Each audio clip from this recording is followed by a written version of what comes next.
Hey, Closet Busters, come on and gather around. It's time once again to kick down those closet doors of life. We're here to escape our BS, explore our fears, and elevate our self-expression. I'm your host, Rick Clemens, bold move expert and coming out coach, and I'm going to take you to the party, the pulpit, the wake, and back to the party of living your life uncloseted. So come on, grab hold of yourself and get ready to step out, step up, and step into living your truth as we explore more stories, tips, and tricks for living your life uncloseted. Now let's get to the show. Hey there, Closet Busters and bold move makers. It's time once again for Life Uncloseted, that show where we talk about people kicking down doors, stepping out of closets, saying, I am going to live my life without apology. We're going to say what we want to say. We're going to be who we want to be. And you know what? Sometimes being who we want to be may mean that you just got to fix your face to fix your life. And you know what? I've learned from so many people, in fact, my guest today, that you gotta freaking fucking just respect yourself. Otherwise, nobody else is going to do it. And the thing is it doesn't matter how pretty you are, what that face looks like.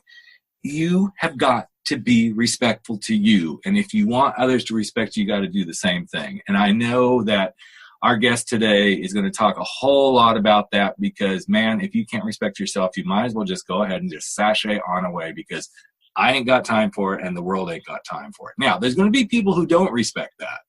And she's going to talk about that because she's gone through quite the coming out story today. And she's actually become her own, well, what I'm going to call, she's a rising star in the rap world. I've just enjoyed everything I've seen and read about her so far. And I already can tell by the little conversations we've had just before we turned on the microphone that I already really like her. So I'm going to shut the fuck up and bring her on. Epiphany Mattel, welcome to the show, girl. Thank you, Rick, for having me. How Absolutely.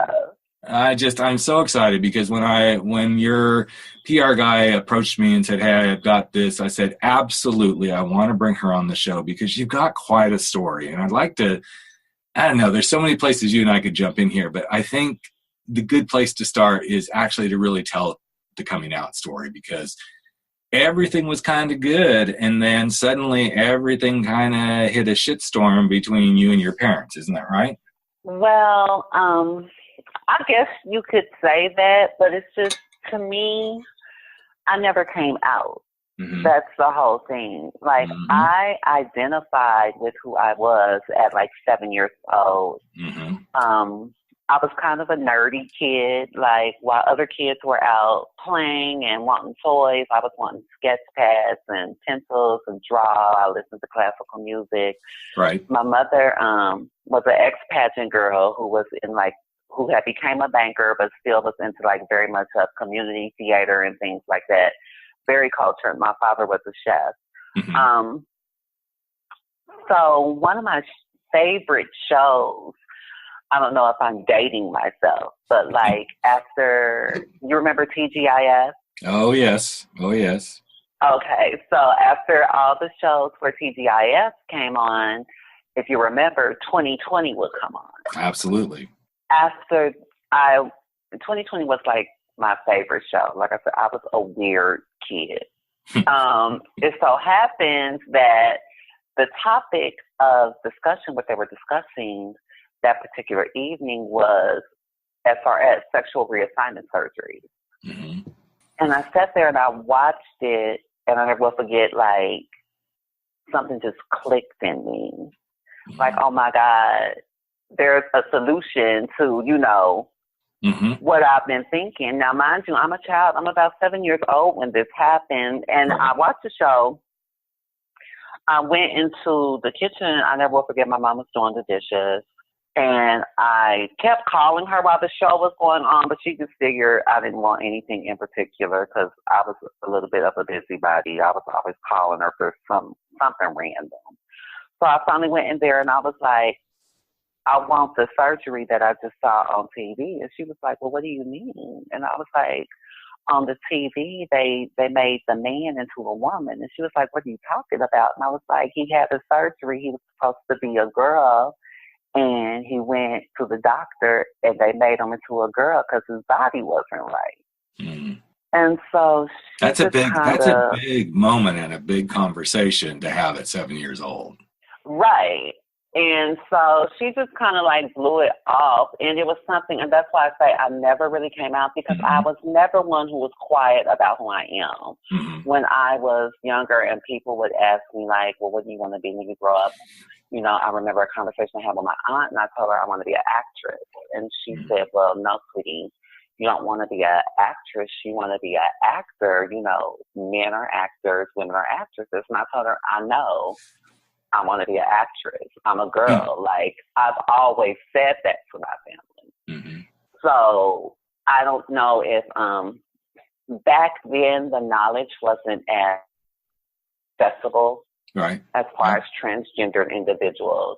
Well, yeah, I mean, everything was the sexual reassignment. I mean, transgender wasn't even really being used in the vocabulary, so to speak. And everybody who was in this, because I've talked to many people, you know, that are, you know, have been in this world, and it's like, yeah, this wasn't even talked about.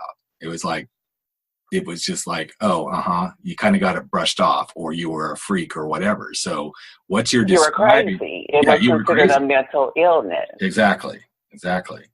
And that's how it was treated. And I know from firsthand experience, you know, that's how it was treated. And I've always been vocal, even as a young child, about who I was, because I always knew. Right. My mother was a very religious woman. My father, and I didn't find this out until my early teen years, because it was also a secret that was kept, but my father was gay. Wow. So, I'm curious, how did that affect you when you found out that he was gay? By then, were you starting to like put the pieces of the puzzle together about what sexuality was versus what gender was? Or was that just like, okay, now what do I do with this? Well, no, I always knew what gender was, and I always knew I was a girl. Okay, cool. I always knew my body was wrong. The way it was handled did put me in a very rough headspace, because I grew up in Kansas City, Missouri. And as you know, just culturally, right, being an African American, that is extremely frowned upon.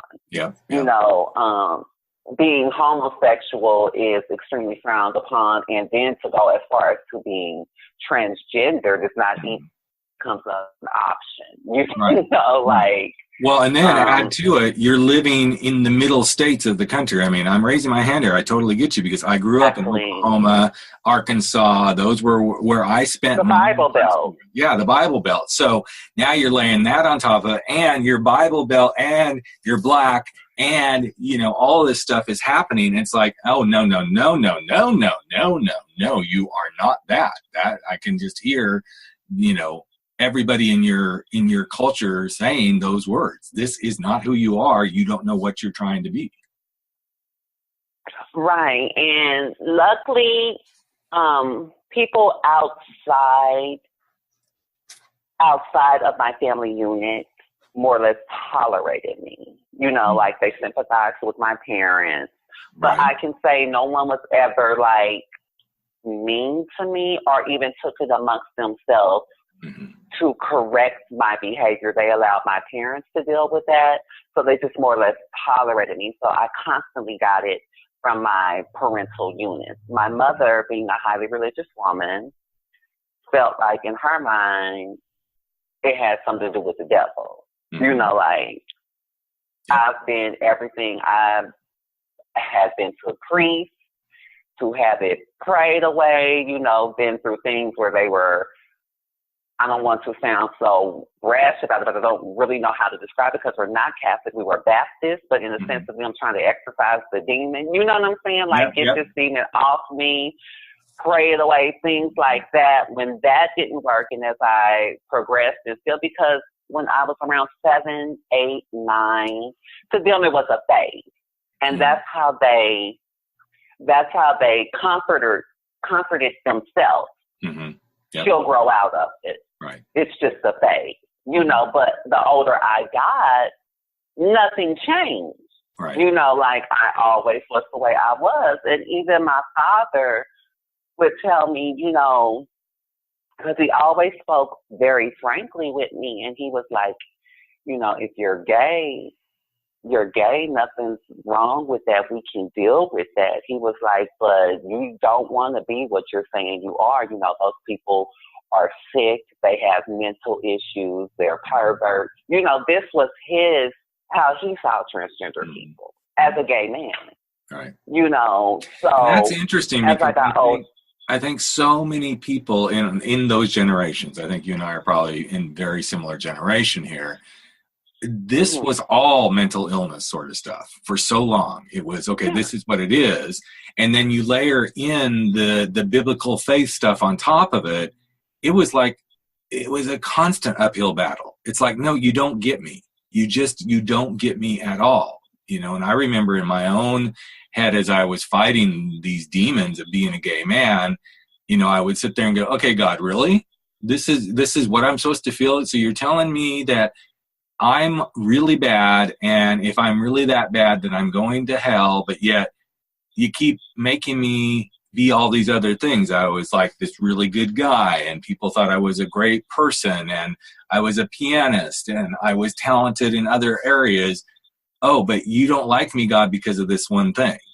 And it was so confusing because I couldn't put it together with, okay, but how does this align with who I am? So I can't even imagine. And, you know, I've had conversations with other transgender people, but I cannot imagine constantly being just almost daily conversations relegated to, okay, but you can't be that. This is a sickness. This is an illness. It had to get just daunting on a daily basis to live that life and hear those words. And it was on the daily basis.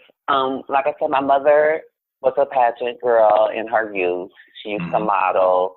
Then she once she did that, she got into banking, but she's always kept in touch with the arts. And so she did community theater. Coming up, I've been through, at the church, she taught etiquette and finishing for girls, you know, had a little modeling program. Right. And I was a part of all that. You know, I was kind of like the little mascot because then it was cute. Right.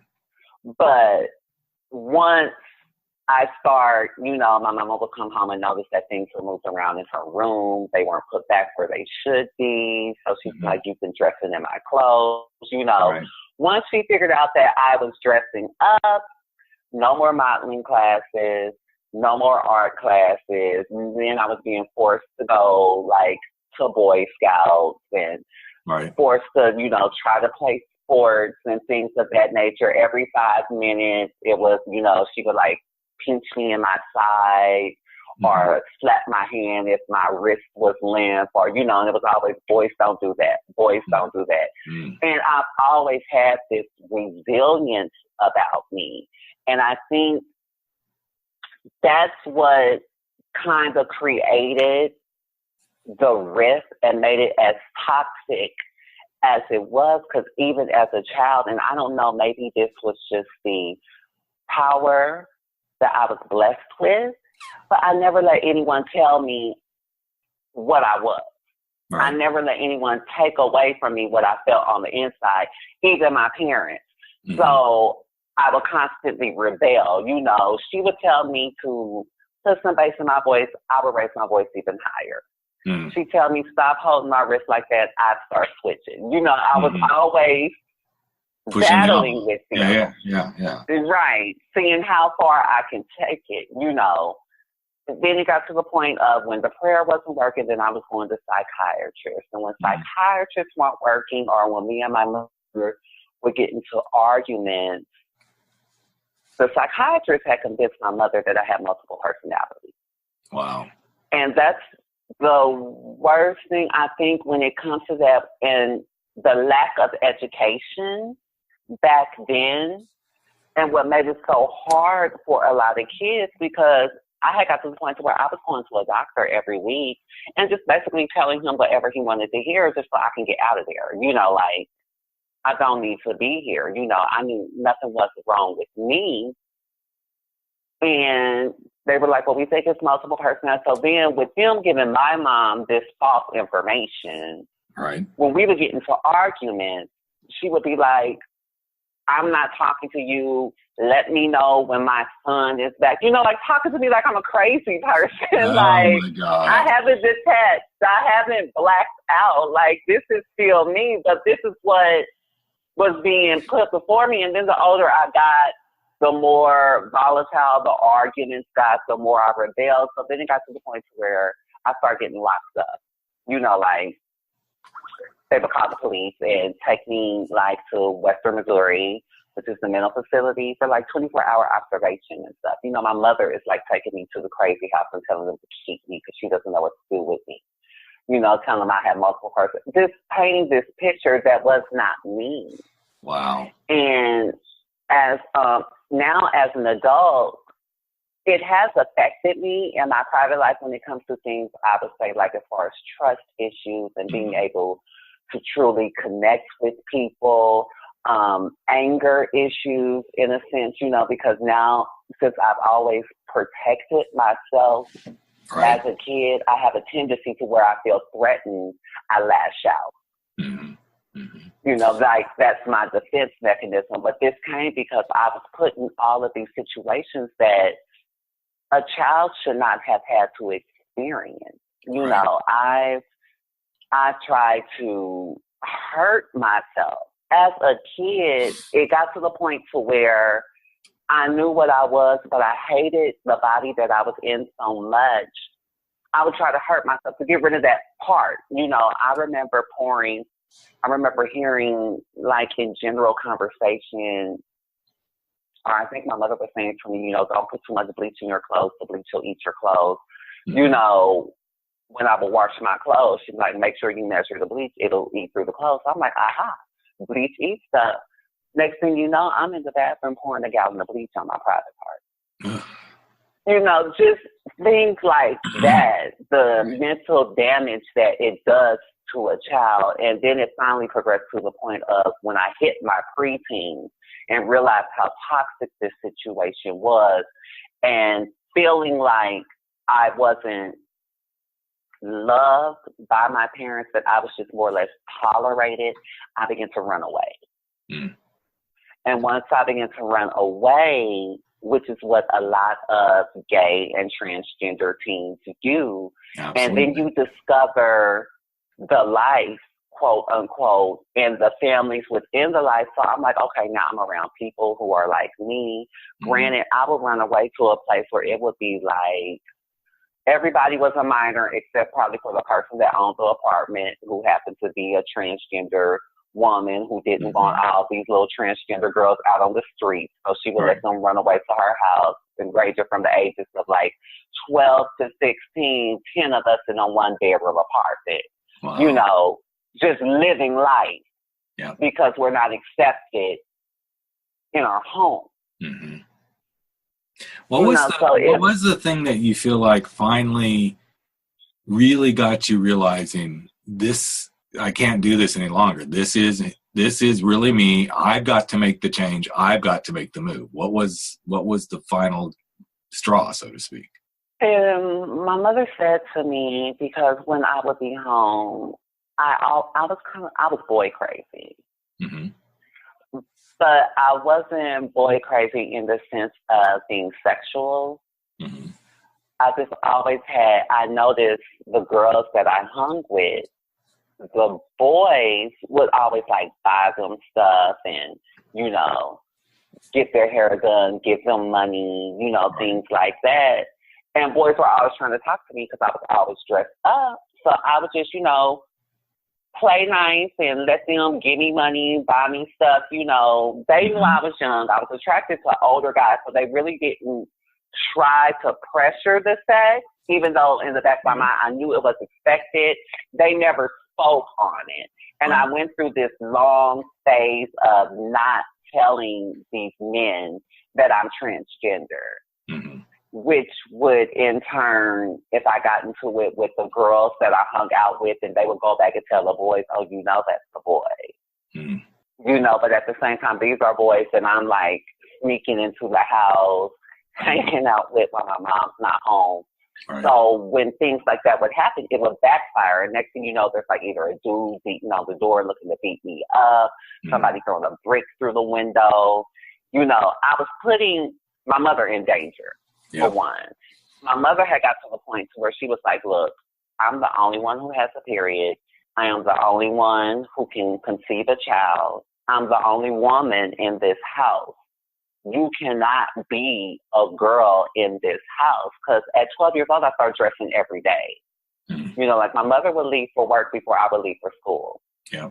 So I had my stash of girl clothes that I had got these boys to buy me. And I was going to school as a girl. Gotcha. You know, and when she would discover stuff like that, she's like, you know, this isn't acceptable. So she tried to pull that card of either you stop or you get out. Thinking, you know, you're talking to like a 12, 13-year-old child. You expect them to be like, okay, I'll stop or I'm not going to do it anymore. But I've always been a little rebel. So I was like, fine, I'll leave. And I left and go ahead.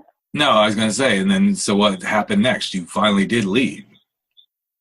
Yeah, I left. I went and stayed with friends. I was always determined because my father had instilled in me that being transgender, I was never going to be anything. You know what I'm saying?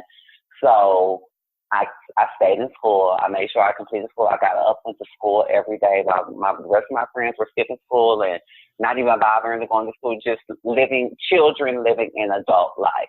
Right.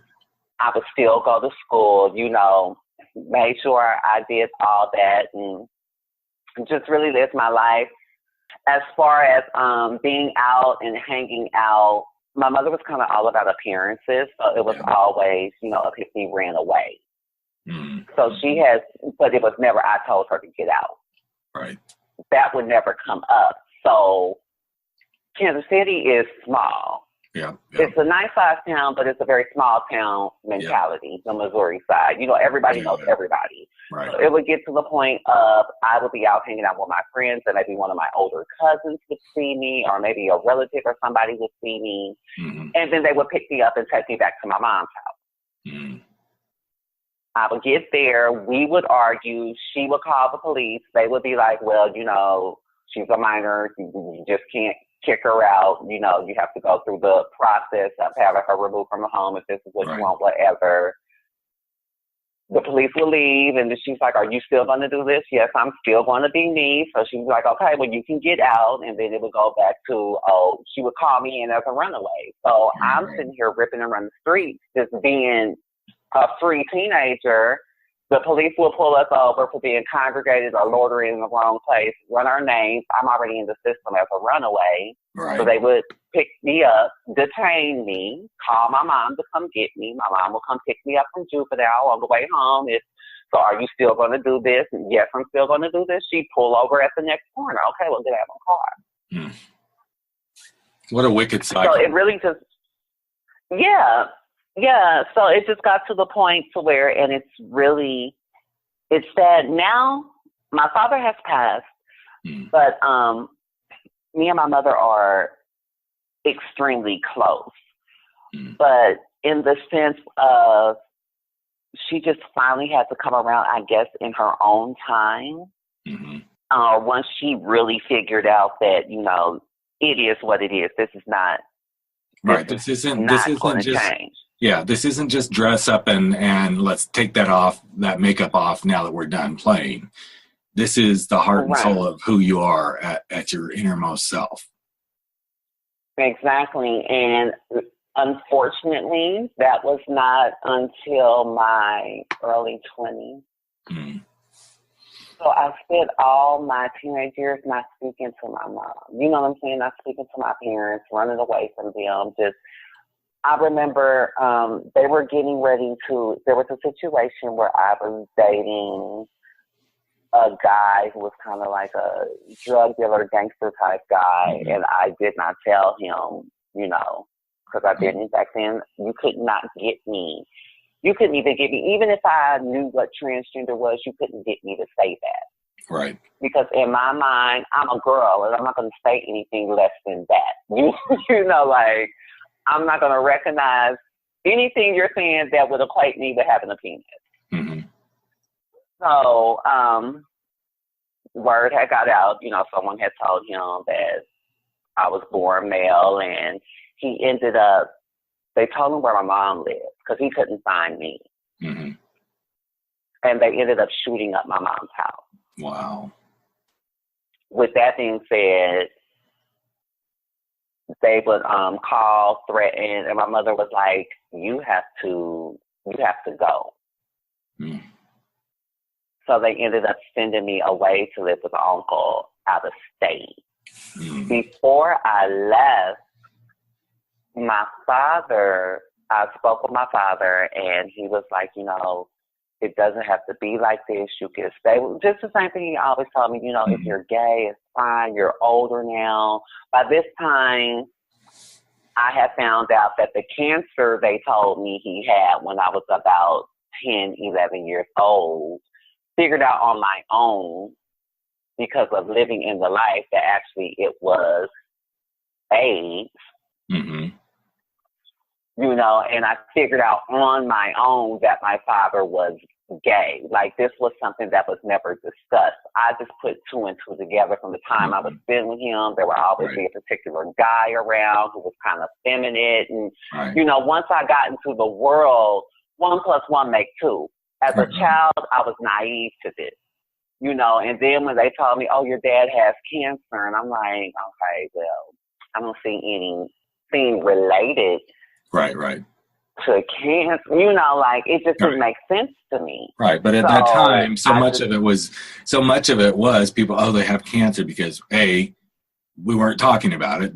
A lot of times they didn't know what it was. Right. So this was just, again, the continuation of, we just brushed this under the table and let's not talk about this. This is like what the times were like then. We know it's here, but we're not going to address it. We're not going to talk about it. That's the easiest way to make things happen.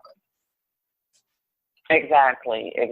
Just ignore it and pretend like it doesn't exist and live your life accordingly, you know, which is the cycle that my father was brought up in, which means that, you know, he had to leave. There was a point in time where he had to leave in order to be who he was, and ended up getting buck wild, or, you know, no one even knew about the dangers of HIV at that time. Right. So by the time he found out he had it, it was too late.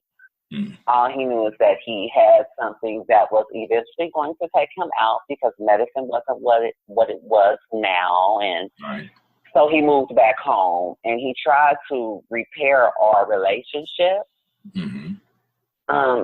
Because we've always had like this closeness. It was kind of like a love-hate with my dad. Like, I loved my dad to death. Right. But as I got older, we just bumped heads constantly because I was transgender, you know. Right. Well, and I would say that, you know, just what you've shared so far, Epiphany, there's a lot of him not accepting who he was. That's part of the butting heads too. Exactly. You know, and this is what happens, and we see it in present day all the time. The biggest homophobes and the biggest people that are preaching against it, then suddenly one day it's like, okay, well, yeah, I've been fucking the boy in my office. It's like, really? So this is what it's like. You push so hard against it that, you know, finally the truth comes out. And this was so common in that time frame that you're talking about, that people were in such deep denial, and then it tears families apart, it tears relationships apart. All this stuff begins to happen. So you get to this space, and then suddenly you start to live your truth. You become you live the way you're going to be. You are who you are. Bridges are starting to be repaired. You know, your dad, you know, basically comes out without really coming out. How do you finally just move on and get to where you are today? Because we haven't talked about that yet. How was that final, like, okay, I'm going to just go be me? How did that come about? Well, before I left, like I said, I was talking to my dad. He went through the whole slew of, you know, if you're gay, it's okay, and I can show you how to navigate through this life. But if you continue on the path you're going to be a prostitute, you're going to be a drug addict, you know. And I responded with, I hate you. that was the last time I saw my father. Mm. Before I actually left Missouri, I spoke with my grandmother, and my grandmother, who was always, she never involved herself in anything, and she always treated me with kindness. Mm-hmm. But as far as the issues my mom was going through, because this was her mother, she never involved herself in any of that, but she always defended me. Mm-hmm. And before I left, my grandmother told me, she was like, sweetheart, you can spend your life trying to make everybody happy and be miserable, or you can live your life for yourself and be happy. Mm. Those were what she told me before I left. She was like, I want you to always to remember to respect yourself, live for yourself, and just be a good person. And in that moment, it was like a weight was lifted off my shoulders because someone just saw me for me.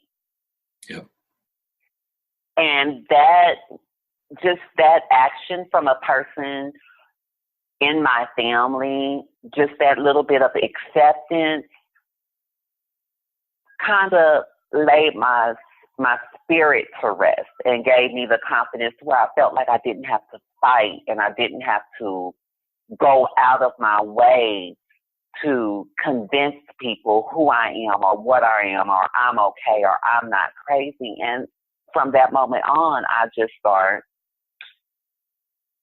living as, I already was living as female, but as far as the mental part of it, I was at peace and I didn't go out of my way to convince people, or I wasn't bothered by things people said. And, I was just, like I said, she just kind of like laid rest to my spirit.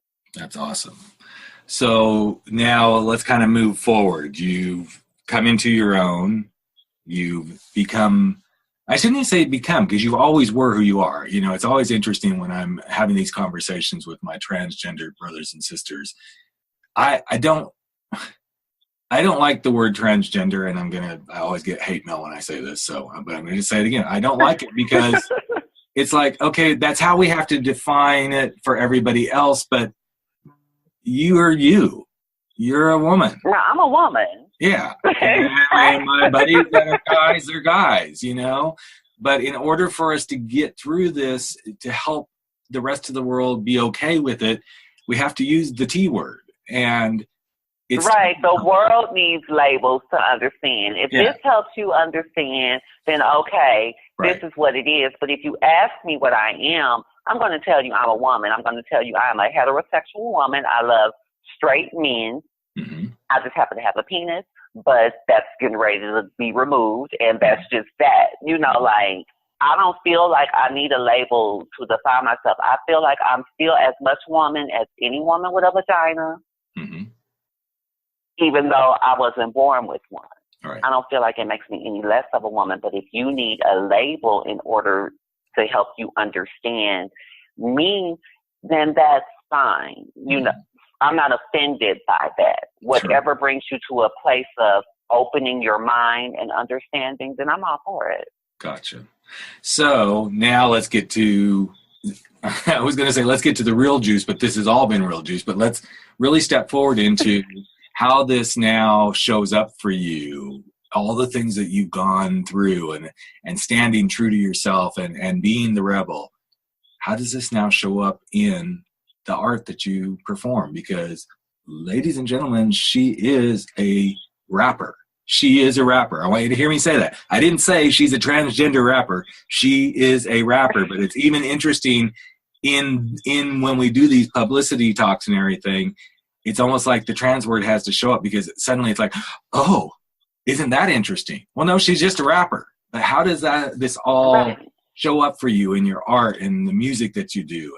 Has it been something that's really impacted? Do you find yourself bringing some of the stuff into the art, which I know is a stupid question because I'm sure it does, but give us some insights into that part of your life too. I mean, my life, the things I went through as a child and as a teenager, as a young lady growing up, they've all molded me into the woman I am. Yep. I like to say now that I have grown and have a sense of self, looking back, I didn't have any bad experiences. Mm-hmm. I was taught life lessons. You know, no experience is bad if you can walk away with it with a lesson. Then it wasn't as bad. You had to go through that. You know, with no struggle, there's no reward. So with that being said, as far as my art is concerned, I shoot from the cuff. Yep. I'm very brash in what I say. Yep. And I really go into it with no apologies, but it's given me this whole collection of experiences to pull from, stories to tell, you know, that relate across the board, relate to a gay man as far as a gay woman, trans man, straight man, straight woman. Because at the end of the day, we all live the same existence. Yes. We all want to be seen. We all want to be heard. We all want to be loved. You know, it's just based on, and it's sad, but based on who you decide to love distinguishes you as a sense of separating you. Yes. But the experiences are all the same. Right. Love is love. Sex is sex. Cuddling is cuddling. Arguing is arguing. Getting up in the morning making breakfast is getting up in the morning and making breakfast. It's. I remember my first conversation I ever had with somebody that pushed my button, but I didn't let him push my button. Okay, so I know that may sound a little bit weird, but I used to get my button pushed and I could go off on it like nobody's business. But I remember when they pushed my button. I get it. I used to be the same way. Yeah, and then I said, okay, I knew I needed to start really starting to do this in a better way, especially if I was going to be a guy doing a podcast and be a guy writing books about this stuff and things like that. I knew I needed to get some, you know, tough skin here. And I looked at the person, him. It was a him. It happened to be a guy. And I said, so let me tell you about my life. I get up in the morning and I go pee in the toilet, just like you do. And then probably a little bit later, I'll go take a dump. And then I'm going to have some breakfast. And then I'm going to brush my teeth, take a shower, put some clothes on, and go work and get miserable at what I do. Sometimes I'm going to really love what I do. I'm going to go to lunch. I'm going to probably, you know, gossip about friends. I'm going to get some calls from my kids about shit that I really don't want to deal with, but I'm going to deal with it. And then if I'm really lucky, I'm going to go home in a fairly decent mood and be happy to see my husband, just like you're happy to see your wife or girlfriend. We're going to make some dinner, watch some TV, and if it's a really good night, we may have a booty call and then call it a day. So now what I just described to you, how does that sound any different than your life? I'll never forget him saying, well, I don't have a girlfriend. And I laughed so loud.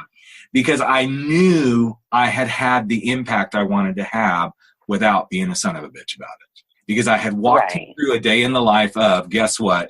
I just walked you through a day in the life of a gay man. And the only thing that came up was, oh, and if I'm lucky, I'm going to have a booty call with my husband instead of maybe your girlfriend. But the funny part was he didn't even have that. So I think these are those moments that when we can see this stuff, and we can start to bring it into the light as you do. And I know in your music, and, you know, I talk a little bit about the videos you're doing and the music you're doing before we wrap everything up. It's about showing up without apologies. And I wanted to ask you the question as you said those words, because that's one of my favorite things. In fact, I was just working on a speech I'm getting ready to do about showing up without apologies. What's the biggest benefit you've found for you personally living a life where you show up without apologies? It's the best armor you can have. But to have no apology is to have a sense of self. And you have to love yourself in order to be, you know, non-apologetic. I love that. I love that metaphor of the armor. That's the first time I ever heard anybody say it that way, but that's gold. So everybody write that down. It's the armor. It's the best armor. It really, and it's so right, Epiphany. I mean, think about it. If I don't have to apologize, then what's all the shit then I get to deflect out of my life? Exactly. Because the way I tell people all the time, because I speak you know, I speak from the cup, you know, and I don't sugarcoat anything. But I grew up, no one ever sugarcoated anything around me. Right. As far as in relationships. So I'm not going to do it to you. Mm-hmm. And I'm not going to talk to an adult. I'm not going to coddle you like you're a 3-year-old. I don't even talk to 3-year-olds like they're 3-year-olds. You know what I'm saying? Like, I'm going to tell you what I mean, because I don't want the message to get misconstrued. I don't want you to say, oh, well, I thought you meant this when you said this. No, you're going to know exactly what I mean. But coming from that place, I'm never coming with ill intentions. I'm never coming from a place of malice. I'm never coming from a place of disrespect. Mm-hmm. So knowing that within myself, however you take it and what you pull from it is not my issue, because that was not my intention. Those are involuntary issues, and I'm not about to sign up for your bullshit. Right.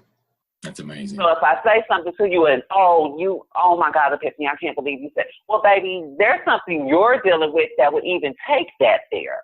Right, exactly. Because I know that's not where I was coming from. So I'm going to let you deal with your issue. That's fine. But at the end of the day, we're clear on where I'm coming from in this situation. Wow, and awesome. That's where, and that comes from a place of self, because I respect myself. So I would never disrespect you. Mm-hmm. I know that respect is something that is earned. It's not given. Right. But at the same time, a dog on the street or, you know, a homeless person deserves some level of respect. Absolutely. Everybody does. So I'm not going to go out of my way to disrespect you, but at the same time, I'm not going to dumb myself down. I'm not going to sugarcoat who I am. I'm not going to do any of that to appease to your comfort level. Absolutely. Love it. If what I'm saying you can't get, then it's not meant for you. And that's fine. That's why they make the short buses. You know, you need to be coddled. You need to feel cozy. You get on that short bus, and I'm going to ride on this full-length bus where everybody knows where they're going, and they got plenty of room to spread their wings. You know, that's just really how I see it, and that's how it comes across, you know, in my music. Like, I'm not here to hold your hand. Exactly. And I'm not even, as an artist, you know, we all want to be accepted, and we all want everybody to get our message. I'm more fulfilled with just getting the message out there. How you receive it, that's not my responsibility. Amen. Amen to that. And that's what this show is all about, is getting the message out there, and what you hear from it, what you take in from it, what you decide to allow to be sponged up into your own little brains, that's up to you. And I don't mean to come off flippant right now, but I think this is such a powerful thing that, Epiphany, you've just brought up. It's we all deliver messages, and we all deliver emotions and feelings and things such as that. But it goes back to something that I learned long ago when I was going through my coach training, is what somebody says is all about them. What you hear is all about you. And I wish more people could really, truly understand that, and understand it in a way that that's a really respectful way to show up in the world. You know, anything you may say here today to me is however I choose to receive it. You're just saying and speaking your truth, just like you do in your music and everything else. And whatever I say here in my podcast is just what I'm saying. Whatever you, the listener, chooses to take in and interpret in the way that you do, that's all on you. And I'm not being an asshole. I know some people may be listening going, okay, he's a freaking asshole. I'm not. I'm just saying. No, we're on the same page. Yeah, you know, but it is hard, because as I say those words, I go, but then I know there are times that I don't live by that credo. I don't do that in my own life. But I think this is the biggest, probably some of the biggest stuff that we as humans, if we could overcome that stuff and really say, okay, that's what they said. That's what they said, period. How I choose to react to it is all on me. So before we wrap up, talk to us about the music. You've had some big things going on. You just shot some videos. You just had a birthday. You got all sorts of stuff going on, girl. But talk to us about what's going on. Life is good. Life is good. So what's going on professionally? You got videos coming up. You got music going on. Give us a little taste of that. And everything will be connected so that everybody can find you. But give us the brief lowdown here. Well, my current single is out, Fix Your Face. It's more of a satire to the mean girls, coming from a quote-unquote mean girl, if you want to say that. But it's just basically, life is too short to be running around with a scowl, not having a good time because you're too busy putting on airs. Right. Enjoy your life. The earth is just a big place for us to just fuck up. It's only life. You're not going to make it out alive anyway. So you might as well have fun, Right. I am working on my EP. I have 4 solid singles for that, not including the ones that have already been released. I do have some new music that I am working. So the EP is something that I am trying to get out as soon as possible. That's fantastic. I do write for, as you know, Latrice Royale is my manager, and I also write for her. And I just wrote a single for her that everybody should be looking forward to. It's called Excuse the Beauty, and I do feature on it. We just wrapped up the video for that, and it should be getting released sometime in the spring. So that's something to look forward to, and just really more music. We're getting to the point to where the buzz is getting out for to wonder, well, who is this Epiphany Mattel? So now we're moving to the next level of shows, getting me out there to meet the people. Because like I say all the time when I do these interviews, we can write about me all day. We can sit up and have a conversation all day. But until I get out there and present my art to you and actually get to connect with the people who have an interest in me face to face, you're not really going to know who I am until you experience that and I experience them. Absolutely. So tours, shows will be coming up. Past that, I'm getting back into my modeling. I want to pursue acting and just, building a brand, because in this Trump economy, you have to have multiple sources of income, and I want them all. I'm a triple threat, so I'm going to take advantage of all the talents the universe has bestowed upon me. So you're going to see me a little bit of everywhere if everything plays out as it should. Oh, well, wishing you nothing but the best in all those endeavors. And I feel so blessed to have had you here on Life Uncloseted, because you brought it. You brought yourself, you brought your story, you shared your truth in ways that I hope people really appreciate, because the bottom line is this, and Oprah said it really well. I'm going to take it. She kind of stole my thunder, because I had always said something about living your truth and everything. And then when she was on the award show and brought her beautiful speech, I'm like, girl, you just stole my thunder. But I've always felt that to live your truth is truly one of the greatest things you can ever do. And one of my favorite phrases is, the false truth of who you are is less powerful than the real truth of who you're meant to be. And right, your truth is the only thing you have. It's the greatest gift that you can give yourself is yourself. And once you love yourself, then people will love you, and those who can't, they are not meant to be in your space. That's awesome. And that's fine. Yeah, it is. And it is fine. That's the thing. I think sometimes we think it's not fine, but it is. If somebody can't be in your space, let it go. Let them go. It can't. Sometimes it's not easy, but they don't mean you any well. Yeah. And when you create space by letting those people go, you make room for those that are supposed to be there. So. Exactly. You got to clear out the space. You block, I tell people all the time, you block your own blessings. No one can do to you what you don't allow them to do. And as long as you are bowing down and submitting to other people instead of being true to yourself, then you're always going to be a slave to society, a slave to your job, a slave to your lover. And that's not a life. We all are free. That's our inherited right as a human being. Absolutely. And I love what you just said. The last value bomb of the interview is you block your blessings. And I think that's a beautiful place to wrap it up. Thank you. Kisses and hugs, and I can't wait to see where you go with your career and everything else you're doing. So thank you for being here with us. Thank you for having me, Rick. I really appreciate it.